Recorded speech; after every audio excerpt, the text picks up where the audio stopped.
ஆமென். இந்த காலை வேளையிலும் நம்முடைய தியானத்திற்கு ஆண்டவர் கொடுக்கிற வார்த்தை மத்தேயு எழுதின சுவிசேஷம் 7வது அதிகாரம். மத்தேயு எழுதின சுவிசேஷம் 7வது அதிகாரத்திலே 24வது வசனத்தை வாசிக்கிறேன். ஆகையால் நான் சொல்லிய இந்த வார்த்தைகளை கேட்டு இவைகளின்படி செய்கிறவன் எவனோ அவனை கன்மலையின் மேல் தன் வீட்டை கட்டின புத்தியுள்ள மனுஷனுக்கு ஒப்பிடுவேன். இங்கே ஆண்டவராகிய கர்த்தர் அருமையான மலை பிரசங்கத்தை இந்த மத்தேயு 5, 6, 7 ஆகிய 3 அதிகாரங்களிலே ஆண்டவர் கொடுக்கிறார். இந்த மலை பிரசங்கத்தை கர்த்தர் முடிக்கிற நேரத்தில் ஆண்டவர் எல்லாத்துக்கும் மேல ஒரு அருமையான ஒரு காரியத்தை வைக்கிறார். நான் சொல்லிய இந்த வார்த்தைகளை கேட்டு இவைகளின்படி செய்கிறவன் எவனோ அவனே கன்மலையின் மேல் தன் வீட்டை கட்டின புத்தியுள்ள மனுஷன் அப்படிங்கிறார். இது மலை பிரசங்கம் ஒரு அற்புதமான பிரசங்கம். இதுல அவர் சொல்லாத விஷயமே கிடையாது. எல்லா விஷயத்தையும் இதுல ஆண்டவர் பேசுறார். இப்படி எல்லாவற்றையும் பேசிவிட்டு அந்த கேட்ட ஜனங்களுக்கு கடைசியிலோடு சொல்லிட்டாரு, நீங்க இவ்வளவு நேரம் இந்த சத்தியத்தை கேட்டீங்க, ஆனால் நான் சொல்லிய இந்த வார்த்தைகளை கேட்டு இவைகளின்படி செய்கிறவன் எவனோ, இது கேட்டது பெருசு இல்ல, இதன்படி செய்யறவங்க தான் கன்மலையின் மேல் தன் வீட்டை கட்டின புத்தியுள்ள மனுஷனுக்கு ஒப்பாய் இருக்கிறான் அப்படின்னார். ஏன் அப்படின்னா பெருமழை வந்தது, அதுக்கு பிறகு சொல்றாரு பெருவெள்ளம் வந்தது, பெருகாற்று அந்த வீட்டின் மேல் மோதி அடித்தும் அந்த வீடு நிலைத்திருந்தது. காரணம் அது கன்மலையின் மேல் கட்டப்பட்டதாய் இருந்தது அப்படிங்கிறார். அப்போ திருவசனத்தை நம்ம கேட்கிறோம். நம்ம எல்லாரும் நிறைய வசனங்களை கேட்கிறோம். நம்முடைய வாழ்க்கையிலே தினமும் நம்ம இந்த அதிகாலையிலே ஒரு 15 நிமிஷம் ஆண்டவருடைய வசனத்தை கேட்கிறோம். அது மாத்திரமல்ல, நீங்கள் போகிற சபையிலே நீங்கள் ஆண்டவருடைய வார்த்தையை கேட்கிறீங்க, யூடியூப்ல பலருடைய செய்தியை கேட்பீங்க. இப்படி பல விதங்களிலே நாம தேவனுடைய வார்த்தைகளை கேட்கிறோம். அது மாத்திரமல்ல, பைபிளை படிக்கிறோம். இப்படி பல விதங்களிலே வசனங்கள் நம்முடைய வாழ்க்கைக்குள் வருகிறது. ஆனால் இந்த வசனங்களை நம்ம கேட்பதனாலேயோ வாசிப்பதனாலேயோ போதாது அப்படின்னு ஆண்டவர் சொல்றார். இந்த கேட்பதோ வாசிப்பதோ போதாது, இதன்படி நீங்கள் செய்ய வேண்டும்ங்கிறார். செஞ்சாதான் கன்மலையின் மேல் தன் வீட்டை கட்டின புத்தியுள்ள மனுஷனாக இருக்க முடியும். ஏன்னா நம்முடைய வாழ்க்கையிலே பெருமழை, பெருவெள்ளம், பெருங்காற்று அப்படின்னா பலவிதமான சோதனைகள் வந்து உங்க வாழ்க்கையின் மேல் மோதி அடிக்கும். உங்களை விழத்தள்ளுவதற்காக, உங்களை முற்றிலுமாய் நொறுக்கி போடுவதற்கு பலவிதமான முயற்சிகள் உங்க வாழ்க்கையின் மேல் வரும். பெரு வெள்ளத்தை போல வந்து மோதி அடிக்கும், பெருங்காற்றை போல வந்து மோதி அடிக்கும். அப்படியெல்லாம் வந்து மோதி அடித்து உங்களை எப்படியும் முழுவதுமாய் உங்களை சர்வ சங்காரம் பண்ணும்படி, உங்களை நிர்மூலமாக்கும்படியான பிரச்சனைகள் உங்களுக்கு வரும். ஆனால் அந்த நேரத்துல எல்லாம் நீங்க நிலைத்திருக்க வேண்டும். கடைசி வரைக்கும் நீங்க நிலைச்சிருக்கணும். என் வார்த்தைகளை நீங்கள் கை கொண்டால், கேட்டால் போதாது, கை கொண்டால் மட்டும்தான் அதன்படி உங்களால இருக்க முடியும் என்று சொல்லி நிலைச்சிருக்க முடியும் என்று ஆண்டவர் சொல்றார். இப்பொழுது வேதத்தை கை கொள்வதற்கான ஒரே ஒரு ஆலோசனையை நான் உங்களுக்கு இந்த நேரத்துல உங்களுக்கு சொல்ல விரும்புகிறேன். எல்லாம் கவனிங்க. யோசுவாவின் புஸ்தகத்தை எடுத்துக்கொள்வோம். 1வது அதிகாரத்தை எடுத்துக்கொள்ளலாம். 1ஆம் அதிகாரத்திலே இப்பொழுதும் 6வது வசனத்திலிருந்து நான் வாசிக்கிறேன். நீங்க கவனிச்சுட்டே வாங்க. 6லிருந்து 9வது வசனம் வரைக்கும் நான் உங்களுக்கு வாசிக்கிறேன், கவனிங்க. பலம் கொண்டு திடமானதாயிரு, இந்த ஜனத்தின் பிதாக்களுக்கு நான் கொடுப்பேன் என்று ஆணையிட்ட தேசத்தை நீ இவர்களுக்கு பங்கிடுவாய். என் தாசனாகிய மோசே உனக்கு கற்பித்த நியாய பிரமாணத்தின்படி எல்லாம் செய்ய கவனமாயிருக்க மாத்திரம் மிகவும் பலம் கொண்டு திடமானதாயிரு. நீ போகும் இடமெல்லாம் புத்திமானாய் நடந்து கொள்ளும்படிக்கு அதை விட்டு வலது இடதுபுறம் விலகாதிருப்பாயாக. இந்த நியாய பிரமாண புஸ்தகம் உன் வாயை விட்டு பிரியாதிருப்பதாக. இதில் எழுதியிருக்கிறவைகள் எல்லாம் நீ செய்ய கவனமாயிருக்கும்படி இரவும் பகலும் அதை தியானித்துக் கொண்டிருப்பாயாக. அப்பொழுது நீ உன் வழியை வாய்க்க பண்ணுவாய், அப்பொழுது புத்திமானாயும் நடந்து கொள்வாய். இப்படி ஆண்டவர் இந்த இடத்துல பார்க்கும் பொழுது திரும்ப திரும்ப சொல்ற 9வது வசனத்திலே, நான் உனக்கு கட்டளையிடவில்லையா, பலம் கொண்டு திடமனதாயிரு, திகையாதே கலங்காதே, நீ போகும் இடமெல்லாம் உன் தேவனாகிய கர்த்தர் உன்னோடே இருக்கிறார். இப்போ இந்த இடத்துல யோசுவா தலைவராக வந்து விட்டார். மோசையின் ஸ்தானத்திலே யோசுவா தலைவரா வந்துட்டார். இப்ப தலைவராய் வந்திருக்கிற யோசுவாவுக்கு பயங்கரமான ஒரு பெரிய பொறுப்பு, அவர் தலையில பெரிய பொறுப்பு வைக்கப்பட்டிருக்கிறது. இது அவரை பயமுறுத்துகிறது. மோசையின் ஸ்தானத்துல நம்ம வந்திருக்கிறோமே, மோசையை போல இந்த பாதையிலே நான் வெற்றியாய் ஊழியத்தை செய்ய முடியுமா? மோசையை போல என்னுடைய வாழ்க்கையில் இத்தனை ஜனங்களுடைய பிரச்சனைகளை சந்தித்து அது எல்லாத்தையும் நம்ம ஃபேஸ் பண்ணி சரியான விதத்திலே இந்த ஜனங்களை நடத்த முடியுமா என்கிறதெல்லாம் அவருக்கு பெரிய கேள்விக்குறியாக இருக்கும். எல்லாத்தை விட ஒரு பெரிய பயம் அவர் பிடிச்சிருக்கும். ஏன்னா இத்தனை வருஷம் நடத்தி வந்த மோசையே கடைசி கானான் தேசத்திற்குள் பிரவேசிக்க கூடாமல் அவருடைய வாழ்க்கையை பார்க்கும் பொழுது கடைசியிலே அவருடைய வாழ்க்கை முடிவடைகிறதை அவர் பார்த்தார். அதை பார்க்கும்போது அவருக்கு ஒரு பயம் வந்திருக்கும். இத்தனை வருஷம் நடத்தின இவ்வளவு அனுபவசாலியான மோசையே இந்த கானானுக்குள் பிரவேசிக்கிற விஷயத்துல தோற்று போயிட்டாரே, நம்ம ஜெயிக்க முடியுமா என்கிறதெல்லாம் அவருக்கு இருந்திருக்கும். அப்போ ஆண்டவர் சொல்றாரு, திரும்ப திரும்ப இப்ப நம்ம படிச்ச இடத்துல 3 தடவை சொல்றாரு, பலம் கொண்டு திடமானதாயிரு. இந்த வார்த்தைகளை கை கொள்வதற்கு நீ பலம் கொண்டு திடமானதாயிரு. இப்படி பலம் கொண்டு திடமானதாயிரு எதுக்கு சொல்றேன்னா, இந்த வார்த்தைகளை விட்டு நீ வலது இடது புறம் விலகாதிரு, அப்பதான் நீ புத்திமானாய் நடந்து கொள்வாய். அப்போ நம்முடைய வேத வசனங்களை கர்த்தர் நமக்கு கொடுத்திருக்கிறார். இந்த வசனங்களை விட்டு வலது இடது புறம் விட்டு விலகாமல் இருக்கும் பொழுது மட்டும்தான் நாம் நம்முடைய வழிகளை காத்து கொள்ள முடியும், புத்திமானாய் நடந்து கொள்ள முடியும், நாம் வாழ்க்கையில வெற்றி பெற முடியும். அப்ப இந்த வசனத்தின்படி நம்மை காத்துக் கொள்வது எப்படி? இதற்கு தான் ஆண்டவர் இதே இடத்துல ஆலோசனை கொடுக்கிறார். இதை நியாயப்பிரமாண புஸ்தகம் உன் வாயை விட்டு பிரியாது இருப்பதாக, அதில் எழுதியிருக்கிறவைகளின்படி எல்லாம் செய்ய நீ கவனமாக இருக்கும்படி இரவும் பகலும் அதை தியானித்துக் கொண்டிருப்பாயாக என்றார். இந்த வசனத்தையே நீ வாயில பேசு, இந்த வசனத்தையே நீ சிந்தனை செய், இதை நீ செஞ்சுட்டே இருந்தீங்கன்னா, இதை நீ பேசிக்கிட்டே இருந்தீங்கன்னா இந்த நியாயப்பிரமாண புஸ்தகம் வாழ்க்கையில வந்துடும். புரிதல வசனத்தை கை கொள்வதற்கான எளிமையான வழியை ஆண்டவர் இங்கே சொல்லிக் கொடுக்கிறார். இந்த இடத்துல நிறைய பேர் வசனத்தின்படி நடங்கள் என்று சொன்னாக்க, இது எப்படி முடியுமா?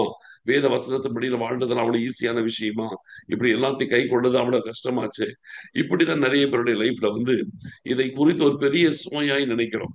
நல்லா கவனிங்க, ஆண்டவர் நம்ம தலை மேல ஒரு பெரிய சுமையை தூக்கி வைக்கிறார். என் நோக்கம் மெதுவாயும் என் சுமை லகுவாயும் இருக்கிறது சொல்லி இருக்கிறார். பெரிய சுமையை ஒண்ணு ஆண்டவர் வைக்கிறார். இயேசு கிறிஸ்து சொன்னதான காரியம், நான் சொன்ன இந்த வார்த்தைகளை கேட்டு இவைகளின்படி செய்கிறவன் எவனாரு, அது ரொம்ப பெரிய கடினமான ஒரு காரியமாக ஆண்டவர் வைக்கிறார். இதை கர்த்தர் நமக்கு எளிமையாய் வைக்கிறார். எப்படி? இந்த நியாயபுரமான வார்த்தை, அதாவது ஆண்டவருடைய வசனம், ஆண்டவர் நமக்கு கொடுத்திருக்கிற வார்த்தையை கை கொள்ள வேண்டும் என்றால் அதை பேசுங்கள், அதையே சிந்தியுங்கள். நீங்கள் எதை பேசுகிறீர்களோ, எதை சிந்திக்கிறீர்களோ அதுதான் நீங்கள். புரியுதா? நீங்க எதை சிந்திக்கிறீங்களோ அதை தான் நீங்க செய்வீங்க. எதை பேசுறீங்களோ அதை நீங்க சிந்திப்பீங்க. எதை சிந்திக்கிறீங்களோ அதை நீங்க செய்வீங்க. அல்லது எதை சிந்திக்கிறீங்களோ அதைத்தான் நீங்க பேசுவீங்க. சுத்தி சுத்தி அதுதான் வரும் இல்லையா? இருதயத்தை நிறைவினால் வாய் பேசுகிறார். அப்போ நம்ம எதை சிந்திக்கிறோமோ அதைத்தான் பேசுறோம், எதை பேசுறோமோ அதைத்தான் நம்ம செய்யறோம். அப்ப நம்முடைய லைஃப்ல எதை சிந்திக்கிறோமோ அதைத்தான் செய்யறோம், எதை நம்ம பேசுறோமோ அதைத்தான் செய்யறோம். அப்ப இதுதான் இது ஒரு நார்மலா ஒரு மனுஷனுக்கு உரிய காரியம். எப்ப நம்முடைய லைஃப்ல நம்ம நிறைய தவறுகள் நம்ம செய்கிறோம் அப்படின்னா, தீமையை யோசிக்கிறவர்கள் அநேக விஷயங்களிலே அநேக காரியங்களில் தவறுகிறார்கள் அல்லவா என்று வேதத்துல நம்ம வாசிக்கிறோம். நம்ம எதை சிந்திக்கிறோமோ அதுதான் நம்ம வாழ்க்கையில் வரும். தீமையானதை நம்ம சிந்திச்சோம்னா தீமையானதை நம்ம செய்யறவங்களா மாறிடுவோம். கெட்ட விஷயத்தை நம்ம சிந்திக்கிறோம்னா கெட்ட கருத்தை செய்வோம். ஒருத்தர் பேர் ஒரு கசப்பை நம்ம சிந்திச்சுட்டே இருக்கிறோம்னா அந்த நபர் மேல் கசப்பு நம்ம கொட்டிடுவோம். ஒரு நபர் மேலும் நம்ம அன்பை நம்ம சிந்திச்சோம்னா அந்த நபர் மேல் நம்ம அன்பு செலுத்துவோம். இப்படி நம்ம எதை சிந்திக்கிறோமே, ஒரு பெருமையான சிந்தனை, நான் யார் தெரியுமா, என்னை குறித்து நான் எவ்வளவு திறமை இருக்கு தெரியுமா, இப்படி நம்மை குறித்து ஒரு பெருமையா சிந்திப்போமானால் நீங்க பெருமையான நபராக மாறிடுவோம். நம்ம எதை சிந்திக்கிறோம் அதுதான் நம்ம. தாழ்மையானதை நம்ம சிந்திச்சோம்னா தாழ்மையான நபரா இருப்போம். பெருமையானதை சிந்திச்சோம்னா பெருமையான நபரா மாறிடுவோம். நம்ம எதை சிந்திக்கிறோமோ அதுதான் நம்ம. பொறாமையான சிந்தனை வந்துச்சுன்னா பொறாமை உள்ள நபரா மாறிடும். நாம் சிந்திக்கிறது எதுவோ அதுதான் நம்ம, அதுதான் நம்முடைய பர்சனாலிட்டி. எதை நீங்கள் பேசுகிறீர்களோ, எதை நீங்கள் சிந்திக்கிறீர்களோ அதுதான் நீங்கள். அப்போ உங்களுடைய வாழ்க்கையிலே நீங்கள் எப்படி இருக்கிறீர்கள் என்பதை உங்கள் சிந்தனையும் உங்கள் பேச்சும் தீர்மானிக்கிறது. உங்கள் சிந்தனையில வருகிறதை வார்த்தையிலே நீங்கள் வெளிப்படுத்துகிறீர்கள். உங்கள் சிந்தனையிலே வருகிறதை உங்கள் செயல் வடிவத்திலும் நீங்கள் காண்பிக்கிறீர்கள். எல்லாமே சிந்தனையில தான் இருக்கு. உங்க சிந்தனை, நீங்க எதை சிந்திக்கிறீங்களோ அதுதானே பேசுவீங்க. சில நேரத்துல சிலர் பார்த்தீங்கன்னா எல்லாரையும் குற்றப்படுத்திக்கிட்டே இருப்பாங்க. காரணம் என்னன்னா அவங்களுடைய சிந்தனையில எல்லாரையும் குற்றப்படுத்திட்டே சிந்திக்கிறாங்க. அதனால எல்லாரும் குற்றப்படுத்திட்டே பேசுறாங்க. சிலர் எப்பவுமே கோபமான வார்த்தைகளை பேசுவாங்க. அவங்க உள்ளத்துல எப்பவுமே கோபத்தையே வச்சுட்டு இருப்பாங்க. அப்ப கோபமான வார்த்தைகளை பேசிட்டு இருப்பாங்க. சிலர் எப்பவுமே எதை எடுத்தாலும் நம்ப மாட்டாங்க. ஒரு டவுட்லயே இருப்பாங்க. செய்யலாமா வேண்டாமா, சரியா சரிப்பட்டு வருமா, எதையுமே விசுவாசிக்க மாட்டாங்க. அவிசுவாசமான ஒரு சிந்தனையில் இருப்பாங்க. அப்படி இருக்கும்போது அவங்க அவிசுவாசமான செய்கை தான் செய்வாங்க. விசுவாசத்தோட அவங்கள நடக்க முடியாது. எதை நம்ம சிந்திக்கிறோமோ அதைத்தான் நம்ம பேசுவோம். எதை நம்ம சிந்திக்கிறோமோ அதைத்தான் நம்ம செய்வோம். அப்ப இதுல நமக்கு என்ன தெரியுதுன்னா, வசனத்தை சிந்தியுங்கள். வேத வசனத்தை சிந்தியுங்கள். எதோ சிந்திச்சு வாழ்க்கையை கெடுத்துக் கொள்ள வேண்டாம். வேத வசனத்தை சிந்தியுங்கள். தேவனுடைய வார்த்தை அது நம்முடைய இருதயத்தை ஆளுகை செய்யும். தேவனுடைய வார்த்தை நம்முடைய சிந்தனையில் இருக்கணும். நம்ம கேட்கிற நேரத்துல சிந்திக்கிறோம். அதன் பிறகு உலக வேலையை செய்யும் பொழுது அல்ல வேற ஒரு காரியத்தை செய்யும் போது நம்முடைய சிந்தனை எங்கெங்கேயோ போயிடும். யார் யாரையோ சிந்திக்கிறோம், எதையோ சிந்திக்கிறோம். சரி, யாரையோ சிந்திக்கிற ரைட்டு, அவங்கள பத்தி நல்லா சிந்திச்சா பரவாயில்ல. சில நேரத்துல அவங்கள பத்தி ஏதாவது எதிர்மாறா சிந்திக்கிறது. இப்படி சிந்திக்கிறது தான் நம்முடைய வாழ்க்கையில ஆதிக்கம் செலுத்துகிறது. இது ஒன்னோடு ஒண்ணு தொடர்புள்ளது. இது எவ்வளவு விஷயத்துல இருக்கு. நம்ம பாக்குறதுல கூட இதெல்லாம் இருக்குது. நீங்க எதை பாக்குறீங்களோ அதை சிந்திப்பீங்க, எதை சிந்திப்பீங்களோ அதை செய்வீங்க. நீங்கள் எதை கேட்கறீங்களோ அதை சிந்திப்பீங்க, எதை சிந்திக்கிறீங்களோ அதை செய்வீங்க. இல்லையா? நீங்க பாக்குறது கேட்கறது எதெல்லாம் நீங்க உள்ள கொண்டு வரீங்களோ அதுவே உங்கள் சிந்தனைக்குள் அதுவே உங்களை செயல் வடிவிலை கொண்டு நீங்கள் யார் என்பதை அடையாளம் காட்டுகிறது. அப்ப இன்னைக்கு ஒரு காரியத்தை நம்ம தெரிஞ்சுக்கணும். தேவனுடைய வார்த்தையை சிந்திங்க, தேவனுடைய வார்த்தையை பேசுங்க, தேவனுடைய வார்த்தையை பாருங்க. வேற எதையுமே பார்க்காதீங்க. தீமையானதை பார்க்காதீங்க, நன்மையானதை பாருங்க. பரிசுத்த குலைச்சலானதை பார்க்காதீங்க, பரிசுத்தமானதை பாருங்க. கர்த்தருக்கு பிரியமில்லாததையே பார்க்காதீங்க, கர்த்தருக்கு பிரியமானதை பாருங்க. அதான் நான் சொல்றேன். எப்பவுமே பிரியமில்லாதது சில நிறைய பார்க்குங்க. அப்படி பிரியமில்லாததை பார்க்கும்போது அந்த பிரியமில்லாத இருதயத்துல நிறையுது. அந்த பிரியமில்லாத வாழ்க்கையை நமக்கு வெளியே வரும். அப்ப நம்முடைய வாழ்க்கையை ஒரு அணை போட்டு நம்ம காப்பாத்திக்கணும். கண்டதும் உள்ள வர்றதுக்கு நம்ம இடம் கொடுக்க கூடாது. நம்முடைய சிந்தனையை நிரப்புறதுக்கு கண்களின் வழியாகவோ அல்லது வாசிக்கிற ஒரு காரியத்தின் மூலமாகவோ காதுகளின் வழியாக கேட்கிறதன் மூலமாகவோ கெட்ட விஷயத்தை உள்வாங்காதபடிக்கு உங்களை பாதுகாத்துக் கொள்ளுங்கள். இதுவே நீங்கள் வசனத்தை கை கொள்வதற்கான அடிப்படை காரியம். அடுத்தது நல்ல காரியங்களை மாத்திரம் உள்ளத்திலே எவ்வளவு கொண்டு வர முடியுமோ அவளை கொண்டு வைத்து விடுங்கள். நீங்கள் அப்படி இருக்கும் பொழுது உங்களை அறியாமல் தானாகவே நீங்கள் நன்மை செய்கிறவர்களாய் மாறிக்கொண்டே இருப்பீங்க. உங்கள் சிந்தனை தான் உங்கள் பர்சனாலிட்டி. அதனால் இந்த நாட்களிலே உங்கள் சிந்தனைகள் தேவனுடைய வார்த்தைக்கு ஏற்றதா இருக்கட்டும், தேவனுடைய வசனமாகவே இருக்கட்டும். அப்பொழுது அதுவே நம்முடைய வாழ்க்கையாய் மாறும். இதற்கென்று பலம் கொண்டு திடமானதாயிருங்கள். ஆண்டவர் இயேசு கிறிஸ்து சீக்கிரம் வருகிறார். ஜெபிக்கலாம். ஸ்தோத்திரம் ஆண்டவரே, எங்கள் சிந்தனைகள் ஆண்டவரே எங்கள் வாழ்க்கையில் செயல் வடிவத்தில் வருகிறது. நாங்கள் எதை சிந்திக்கிறோம் அதை பேசுகிறோம், எதை சிந்திக்கிறோம் அதை செய்கிறோம், எதை ஆண்டவரே எங்கள் சிந்தனையில வைக்கிறோமோ அதுவே எங்கள் வாழ்க்கையாய் மாறிவிடுகிறதே.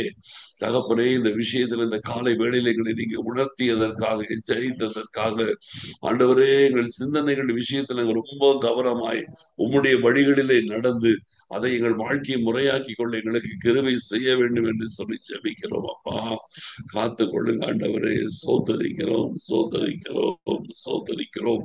காத்து கொள்ளுங்க. பாவமடி நாமத்திற்கு மகிமை உண்டாகும்படி கர்த்தர் வழி நடத்துவதற்காக உமக்கு நாங்கள் நன்றி செலுத்துகிறோம் ஆண்டவரே. நாங்கள் உண்மை சோதரிக்கிறோம். உடைய சித்தத்தின்படி எல்லாம் தொடர்ந்து இந்த நாளெல்லாம் காத்துக் கொள்வதற்காய் சோத்திரம்.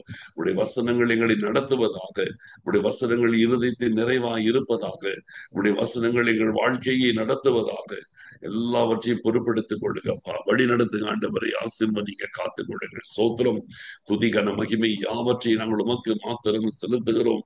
இயேசு கிறிஸ்துவின் மூலம் ஜெபிக்கிறோம் நல்ல பிதாவே. ஆமென், ஆமென். என் ஆத்துமாவே கர்த்தரை சோதரி, என் முழு உள்ளமே அவருடைய பரிசுத்த நாமத்தை சோதரி. என் ஆத்துமாவே கர்த்தரை சோதரி, அவர் செய்த சகல